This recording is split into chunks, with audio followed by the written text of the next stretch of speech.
Ladies and gentlemen, boys and girls, children of all ages, this is the Jolting Joe Sports Show, and I am your host, Jolting Joe Pellerin, and we got ourselves a big sports day today, ladies and gentlemen. It is opening day of Major League Baseball, granted a week late, but we got a season, we got a 162 season, and then not only that, it is the first day of the Masters. Tiger Woods is on the course as I'm recording this on Thursday at about, what time is it? I don't even know. At about 2:30 in the afternoon Central Standard Time. But I'm ready for opening day, as you can see. Got the Astros hat on. Got the 2021 American League Championship shirt on. We'll see what happens with that. And what are you drinking? What are you smoking? It is an absolutely gorgeous day here in Houston, Texas. It's in the low 70s. Sun is shining, not a cloud in the sky. Freaking fantastic. Unfortunately, though, I went to the dentist the other day, and they put me on some medication. Can't drink, can't smoke for 10 days. So I won't be able to do anything until next Friday, a week from tomorrow. So if I was drinking and I was smoking, here we go. Gotta go with an old Yuengling here. All right, can't go wrong with the Yuengling, oldest brewery in the U.S. They actually contract brew now in Texas. They contract brew out of Dallas, I believe. I think it's Miller Coors that's contract brewing them. But anywho, but you can get Yuengling in Texas. And then I can't smoke it right now, obviously, but I picked this up when I was at a great cigar bar in Brenham, Texas. If you're ever in Brenham, it was called Brown Water Cigar Bar. It's also a whiskey bar. Cool little place. But this is actually my favorite cigar. It's the Ashton ESG. You'll see the ESG just under the Ashton there. This is my all-time favorite cigar. It is a little on the pricey side, but it's absolutely worth it, because with this cigar, when you light it, it tastes the same when you light it. It tastes the same in the middle, and it tastes the same when you're down here trying to get the heroin. All right, like Dennis Leary said, right? You gotta smoke it all the way down. That's where they had the heroin. All right, so it's just the same smoke all the way down. It's absolutely fantastic. Absolutely one of my favorites. So for opening day, we'll go with that. All right. Well, before we get into baseball and everything, let's real quick recap the Final Four. Excuse me. I ended up being right. Kansas ended up beating Villanova fairly easily. Wasn't a blowout, but it wasn't a great game either. But Kansas ended up handling Villanova, and then freaking UNC, man, just pissing all over Duke for the second time this season. So obviously it was Coach K's last year, and they played UNC for Coach K's final home game at Cameron Indoor Stadium, and UNC beat Duke. And Duke's in the Final Four. Coach K's last season, they get UNC again, and that game was absolutely fantastic. Back and forth, bunch of lead changes. It was just going back and forth the entire game, and UNC ends up once again just pissing all over Duke's parade, knocks Duke out of the semifinals. But what a game that was. The only thing that I can say is Duke was down by 3, and there was about 16 seconds left on the clock.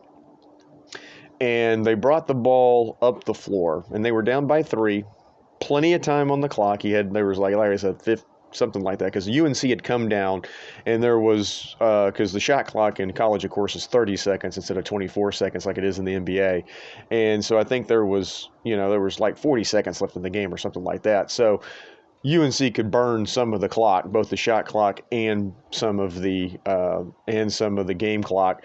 And of course, they took the shot clock all the way down, fired up a shot. The Duke's only down 3, and then, like I said, there was plenty of time left in the game. It was well over 10 seconds.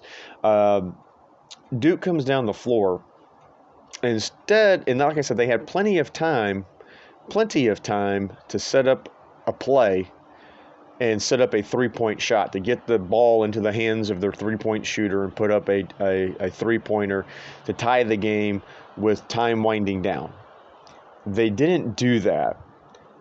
They instead went to the basket, got fouled, and then they missed a free throw. So they sunk one free throw, hit the other one, and so they were still down 2 at that point, and you still have to foul. And they foul UNC again. I believe, if I remember right, they sink both their free throws, so now it's a 4-point game, and there's only at that point there's only 4 seconds left in the game, and it's a 2-possession game.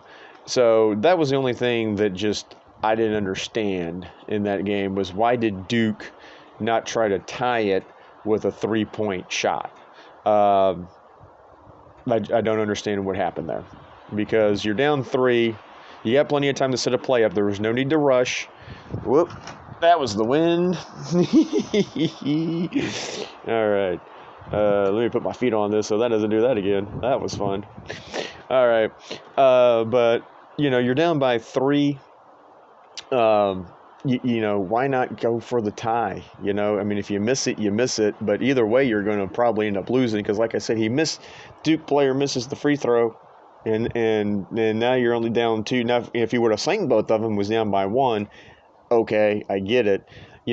Maybe he was trying to go to the rim, trying to get fouled, but then you got to make the shot. He didn't make the shot, So I just don't understand why they didn't take the 3 there. So anyway, UNC wins. And then the national championship game was phenomenal as well. Kansas just played like crap in the first half. They got off to kind of a hot start. They cooled way off. UNC was up by 16 at one point. They were up 15 at halftime. And then, whoa, Nelly. To quote Keith Jackson, I know it's the wrong sport, but still, the Kansas, they just come storming back and end up coming back and winning that game by 3 points. UNC, that just poor UNC, just towards the end there, anything that could go wrong went wrong, and they couldn't get it. They got a shot up, but the shot came up short, almost an air ball. I think it grazed the front of the rim. But Kansas ends up holding on, and they complete the largest comeback in title game history, being down 16. I think they tied the record for being down the most at halftime at 15 and coming back and winning the game. And so, but it was a great national championship game. Absolutely fantastic. I did have Kansas in the championship game. I did not have UNC. I probably should have picked Kansas to win the whole damn thing. Instead, I had Gonzaga, but it doesn't matter. I still won my bracket pool. So, hey, there you go. All right. Now, also, too, the Masters started today at Augusta, and of course the big news from there was the fact that Tiger Woods decided that he was going to play. Like I said, he's on the course as I am talking to you right now. He wasn't having a bad day. Let me see if I can pull up, since I'm outside here, let me see if I can pull up where he's at right now. I think he's should be on like hole 14 or 15. Right now. It's on ESPN Plus, also on ESPN if you want to follow that. Let's see, Woods is through 15. He's at even par with a lot of people. A lot of people shooting even par.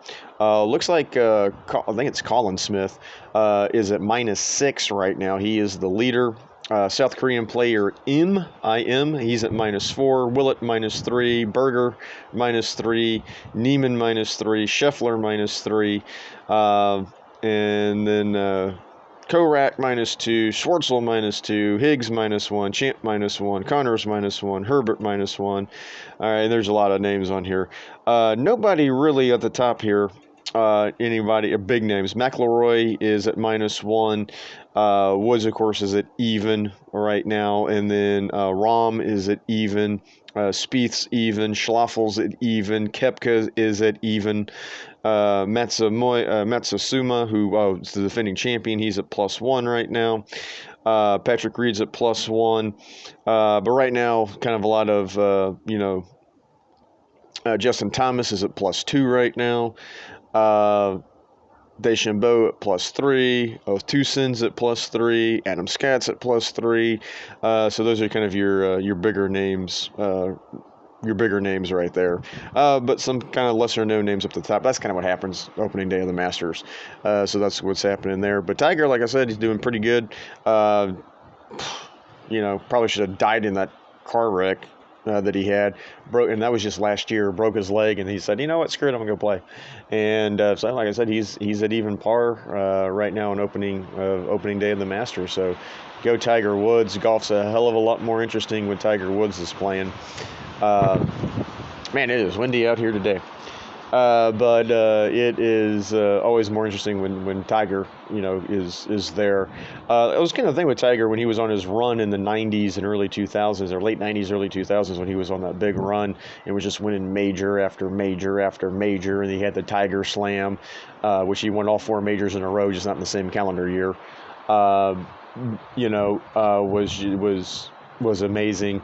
And golf popularity was going up. Tiger Woods must-see TV. And then when Tiger kind of had his issues, personal and also with his injuries, golf popularity went down, and nobody has really kind of filled Tiger's shadow, basically, or fill Tiger's shoes, essentially. And so we'll kind of see what's going to end up happening, with that. But Tiger, he's still much see TV. He's still the most popular golfer there is. See what you want about him personal wise, but he's still, absolutely fantastic. 15 career majors. Still got, he's still 3 behind Jack. So we'll see, we'll see how he does. I mean, obviously Tiger's going to play the majors. Probably won't play as much as he used to just because of the leg injury and everything. But we'll see. But that SOB, he's got 9 lives, man. Tell you what.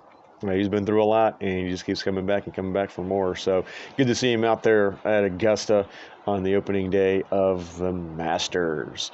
All right, so we got Masters. Like I said, we had the Final Four this past weekend. Great. UNC Duke was absolutely fantastic. Kansas and UNC was fantastic. So that's over and done with until next March, when the Final Four is going to be in Houston. Hopefully, I'll be there. We'll see what happens. And then, of course, the other big thing is it is opening day today for baseball. Now, not everybody's playing. The Yankees and Red Sox were supposed to play today, but they got postponed due to the weather. And then also the Twins and I believe the Tigers. Maybe it wasn't the Tigers. No, Tigers are playing Chicago. Who are the Tigers supposed to play? Oh, let me pull that up real quick. Let's see, because try this again here. There we go. What was the other game that was postponed? Oh, Mariners and Twins. That one got postponed because it's freaking cold as crap up there in Minnesota. I think it's actually snowing. I'm not sure why the Yankees got postponed and Bo Sox, because it's either snowing in New York or it's raining, one of the two. But I know there's some cold weather up north. Like I said, that cold front moved through the country, and like I said, it's freaking gorgeous here in Houston. It's like 72 or something. I mean, beautiful spring day. But I know up north it's a little bit colder. Right now, the only game going on is the Brewers and the Cubs. Brewers are up 1-0, bottom of the 4th there. We got the Guardians and the Royals playing, the Pirates and Cardinals playing this afternoon. And then we got a couple of night games, Mets at Nationals, Reds at Braves, and then the West Coast game, Padres at D-backs, and then Astros at Angels. Now, of course, I'm an Astros fan. Astros were supposed to open up the season at home against Philadelphia, against the Phillies. But then the lockout happened, and those 6 games got postponed.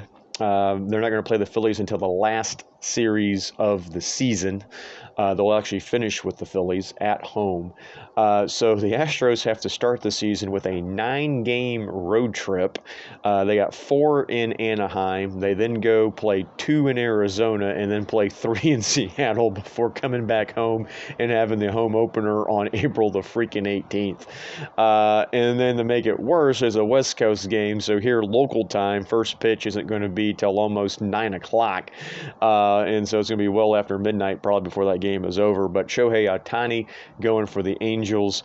Justin Verlander coming off a Tommy John surgery will not start. Instead, it's going to be Framber Valdez for the Astros tonight. So we'll see what happens with that. The Astros are looking to win their 10th consecutive opening day game. They have not, knock on all the wood here, because I want them to win at least one more here and get a nice even 10. But the Astros have not lost an opening day game since they entered the American League. And remember, they sucked in 2011, 12, and 13. But for whatever reason, they still won on opening day. Go figure. So we got that going on. Tonight. And then everybody else will end up playing. We'll end up playing tomorrow. How I close out ESPN? I didn't mean to close out ESPN. But tomorrow, let's see here. Like I said, tomorrow everybody else will play, because some of these teams, like I said, are opening up with a 4-game set. And then then tomorrow you get everybody else. So we got you got the Yankees and Red Sox, I believe, are playing a doubleheader to make up for today.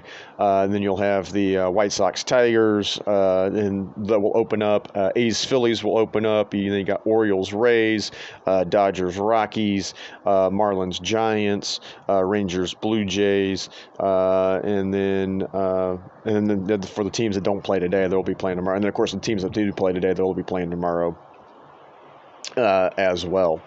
So that's kind of what's going on as far as that goes. Also, too, of course, some of these games, the Astros get the first one. They'll be on tomorrow. They're going to be on Apple TV. Apparently, though, that's free. All right, so if your team, no matter what team you root for, if you want to watch them on Friday night, just on Apple TV, it's supposed to be free if you don't already have Apple TV. And then also, too, Peacock is going to stream some games on Sunday around noon Eastern, 11 a.m. Central, which is going to be kind of weird, because that's kind of early for baseball, but whatever. So they'll be doing that, as we're going to get more sports streaming here. So we'll have that. Also with baseball, of course, with the season starting, we now have the universal DH in both the American League and the National League. And then also, too, we are going to get the MLB okayed the communication device between the pitcher and the catcher. So the way that I understand it is the catcher actually has like a little wristband that looks like a remote control. And then the pitcher wears either an earpiece or wears something on his wrist as well. And then the catcher, all he has to do is hit the buttons, and then that'll tell the pitcher, give me a, fastball up and in, or, give me a splitter down in the dirt, or, curveball, whatever the case may be. And of course, that's the crackdown on sign stealing. And of course, the Astros have a lot to do with that. But of course, Chris Sale came out this week and said, he was, basically said that, they asked him about it, and he was like, well, I know for a fact that the Astros were the only team cheating. So he was like, it's time to turn the page, which for us Astros fans, we're tired of hearing about it too. It's been 5 years. I know it just came out in 2020, but at the same as when the light of it came out, but the actual cheating is like 5 years old now. So it's just kind of like, but of course, we're going to have to hear about trash cans for the rest of our damn lives. But anyway, Carlos Beltran, who's working for the Yankees now, went out and said a bunch of stuff and was like, well, we would have stopped it if somebody would have told us to stop it. And, I was the only one that was named. And it's like, well, yeah, because you're the one. It's like, is it coincidence that Carlos Beltran leaves the Yankees and comes to the Astros, and then all of a sudden tells the Astros, hey, what y'all are doing as far as sign stealing goes is way behind the times. This is what you need to be doing. And then A.J. Hinch took a freaking baseball bat to a TV monitor, and they still did it. And Brian McCann and a couple of the other Astros players tried to stop it, and they still wouldn't stop it. So Carlos Beltran is just trying to get on the good side of the Yankee fans is basically what's happening there. And then, of course, freaking Brian Cashman, was saying, well, if the Astros wouldn't have cheated, maybe we win the World Series. It's like, yeah, but would you have beaten the Dodgers in the World Series in 2017? You don't know that. And then also, too, like, you got beat by Boston in 2018. All right, you got beat by the Astros again, who were not cheating in 2019. All right, it's like, and then you got beat again in 2020, and then you got beat again in 2021. All right, so they keep getting to the playoffs, but they keep getting beat. So it's like, well, maybe maybe Aramis Chapman shouldn't be throwing letter high sliders and hanging them out over the plate. Maybe Gary Sanchez, who got traded, of course, maybe, he who wouldn't have butchered his defense behind the plate, maybe they actually would have won something. But, that's just kind of is what it is. And then Chris Sale came out and they asked Chris Sale about it, who, of course, is still with the Red Sox, who was on the Red Sox in 2017. And remember, the Red Sox got busted for the Apple Watch. The Yankees got busted for using the bullpen phone inappropriately. Also, too, there's the Yankees letter, which once again, the Yankees are appealing the decision to unseal the letter. MLB dropped out of it. They're not going to appeal it anymore, but the Yankees are still sitting there. Now, it is going to be redacted when it comes out, but as hard as the Yankees are fighting this, you've got to think that there is something incriminating in that letter about the extent of the cheating that the Yankees were engaged in 2017 before it kind of got, the kibosh put on it.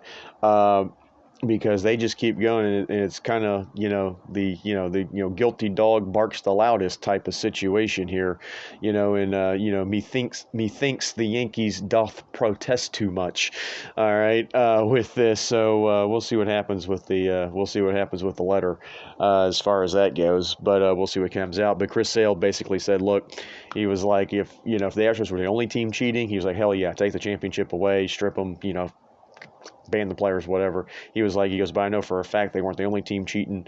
A lot of teams were doing it. He was like, as far as I'm concerned, it's over. It's done. They dealt with it. I'd like to turn the page on it. And I kind of think that's where kind of everybody kind of figures, out. But I tell you what, Carlos Correa, he's going to get cheered in Minnesota. All right, the Yankees, Marwin Gonzalez, who of course was on that 2017 team, is on the Yankees. He made the Yankees opening day roster. All right, so we've got an Astros cheater. Marwin, it was documented that he used the trash can and used the trash can quite frequently, but he's on the Yankees now. Carlos is on the Twins. So really, as far as hitters go, the only ones that are left on the Astros are Altuve, who Correa said did not use it, and Yuli and Bregman, and that's it. All right, those are the only three that are left. Everybody else is gone or retired. McCann retired, and Carlos is retired, and Beltran's retired, and the rest of them are all gone somewhere. So kind of but that's they kind of cookie crumbles there. So. But just glad we had baseball, and we got a full 162 as far as that goes. So might as well just talk about baseball season here and guys see what happens here as far as this stuff goes. But let's see here. Let me pull up. There we go. All right, so I kind of give you a little preview here. We'll kind of see what happens here. We'll kind of break it down by division, and then I'll give you my thoughts and opinions here. American League East, everybody's picking the Blue Jays. Blue Jays are the sexy pick right now to win the East, and I can see it. All right, I mean, the Blue Jays are stacked. They had a damn good season last year, But I think they just missed the playoffs. Yeah, they missed the playoffs last year because it was the Red Sox and the Yankees that made the playoffs last year. Because you had three teams from the AL East make the playoffs last year. The Rays won the division. I just can't count the Rays out, though, because the Rays, even on that shoestring budget that they have, they're the new Moneyball, basically, and all they do is win baseball games. So the Rays should be in the mix. Red Sox should be there. Yankees should be there too, and then the Blue Jays should be there. So I can really see any of those four teams winning the division. To be completely honest with you, and I can see all four of those teams in the playoffs. To be completely honest with you, because remember, we got an extra wild card now. All right, the team with the best record gets a bye. And then we have a short 3-game series, and we'll get an extra wild card. So I can definitely see that. So, you know what? I'm going to say screw it. I'm going to say the Rays are going to end up winning the division, just to go against the grain. That's just Just going against the grain. And then maybe the Blue Jays, Sox, Yankees, Sox. I don't know. We'll see what happens. But they were all right there together last year. I mean, Reds, the Rays kind of, they won the division by 8 games. They had 100 wins, but the Sox, Sox and Yankees finished with the same record, and then the Blue Jays were just a game behind them. So I think it's going to be that 4-team. Orioles are going to suck. All right. AL Central, I think Chicago should run away. The White Sox, they should run away with that division this year. I like the Tigers, actually, to finish second in that division. Tigers should be much improved, and then probably the Twins third, and then you're going to have the Guardians and the Royals at the bottom of that division. So I think that's what's going to happen there. I just don't think the Twins – I think the Twins have got a lot of pop, but I don't know if they got any pitching. White Sox have got some great pitching. They also got a really good lineup. So the White Sox, I think, will just run away with the AL Central. AL West, I don't see why. I mean, I know they lost Carlos Correa, but Jeremy Pena's coming up, and he looks like he could be a stud. So that's all that you've lost there. The rotation's got some question marks. We'll see how it does. Bullpen should be okay, but there's really I fully expect though the Astros at the trade deadline to go grab maybe a center fielder, and maybe grab an arm or two for the bullpen as well. I don't see any reason why the Astros shouldn't repeat as AL West champions, so I'll go with the Astros. I think the Mariners are going to make some headway though. They'll finish in second place. The Angels probably finish in third. Maybe the Rangers finish in third. The problem with the Rangers is, they got Corey Seager and they got Marcus Semien. The Rangers have no pitching. They're going to end up losing a lot of games, like 11-8. I think, because they just don't have any. They just don't have any pitching. So, and then the Angels, can Mike Trout stay healthy? That's the question as far as that goes. Can Shohei Ohtani stay healthy? No, Ohtani, was fine last season. He shouldn't be a problem. So I think he could kind of flip them 3 and 4, either Angels, Rangers, and then of course the A's. They just had a fire sale, so they'll finish in last place. Other the Mariners, I think, can make it close. I think the Angels will be improved. I think the Rangers are going to be improved. There's no, like I said, the Rangers have zero pitching. And then really, as far as the Angels go, once you get past Rendon, Ohtani, and Trout in the lineup, there's really nobody there. And then we'll see what the pitching does outside of Ohtani. So we'll kind of see what happens there. But like I said, I still like the Astros to win that one. And like I said, I think as far as the wild cards go, I mean, that could very easily be teams from the AL East, although I think that the Mariners should be in the playoff mix as well. All right. National League East, I mean, the Mets, they spent a shit ton of money. What are they going to do? The Phillies should be a little bit better. Braves are going to be really good too. So Braves should be able to repeat as division winners, but Mets, Phillies, I think are going to be 2-3 there, and then you got the Nationals probably finish fourth, and the Marlins really suck. They'll probably finish in the cellar too. So we'll see what happens with that. NL Central, you got the Brewers, Cardinals, Reds, Cubs, Pirates. I mean, the Reds, Cubs, and Pirates, they all suck. To be completely honest with you. So that's going to come down to the Brewers and Cardinals. Brewers should win it. We'll see. And the NL West should be fun. Once again, Giants, Dodgers, Padres, Rockies, D-backs. The Rockies and D-backs won't be doing anything. So it's going to be a 3-team race for the West. Will the Giants fall off this season, or will they continue to find ways to win games like they did last year when they won the division? When they won 170 games last year. Dodgers, of course, spent a shit ton of money as well. They got one of the best lineups in baseball, but can they stay healthy? Dave Roberts says we're going to win the World Series this year, which, of course, every manager should say, but what happens if there's some injuries? We'll see what happens. It's a long season, and the Padres are going to be without Tatis, and I think that's what's going to kind of hurt the Padres. But so that should be interesting. Wild cards, man. Let's go Phillies, Mets, and then we'll go. The Cardinals going to do anything? Cardinals going to be in there? I think the Phillies, the Mets, the Cardinals. And then probably Dodgers, and then whoever doesn't win the West will be in there, probably whether it be the Dodgers or the Giants. They should be in the card there too, so we'll see. And I'm not going to give any predictions for who's going to win the damn thing or in the World Series or anything, because who the hell knows who makes the playoffs at this point, because like I said, who would have picked Atlanta last year to win the freaking World Series? All right. They just, I mean, they got hot when they needed to, and and they ended up winning. So there you go. But anyway, all right.